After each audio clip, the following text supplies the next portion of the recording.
Hello दोस्तों, नमस्कार। मैं हूँ रेखा उपाध्याय, यह है ज्ञानमती त्रिपाठी। आज हम दोनों बहनें मिलकर एक बहुत प्यारा विवाह गीत सुनाने जा रहे हूँ, बेटी विवाह गीत। आप सबको अच्छा लगे तो कमेंट में जरूर बताना और अपना प्यार दुलार आशीर्वाद सिस्टर को जरूर देना, क्योंकि भाई न्यू चैनल है इनका।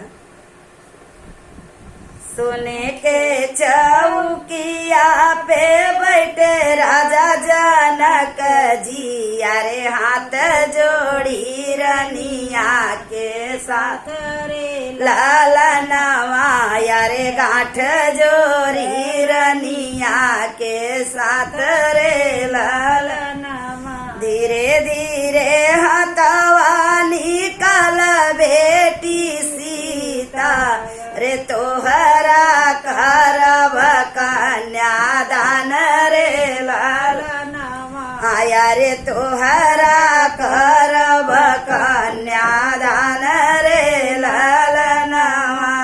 हथवा निकाली बेटी बाबा आगे कैली, रे करे लागे बाबा कन्यादान रे लालनवा।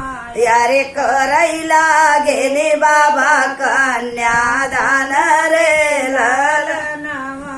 जल्दी जल्दी हथवा निकाल राजा रामचंद्र, काहे लागई बड़ी देर रे लालनवा।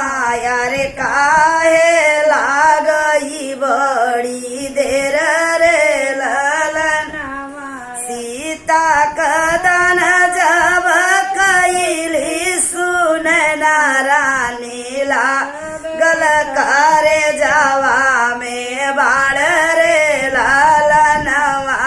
अरे लागल करे जावा में बाढ़ रे लालनवा। हमारी जे सीता जनमवा के नैया, अरे राजू ली राम जी के साथ रे लालनवा। अरे आजू गईली राम जी के साथ रे लालनवा। इतनी बचन सुने राजा रामचंद्र, अरे सुन माता राजा मार रे लालनवा। अरे सुन माता राजा हमार रे लालनवा।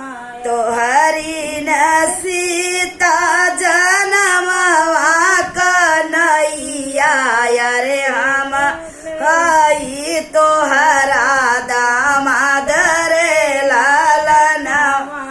अरे हम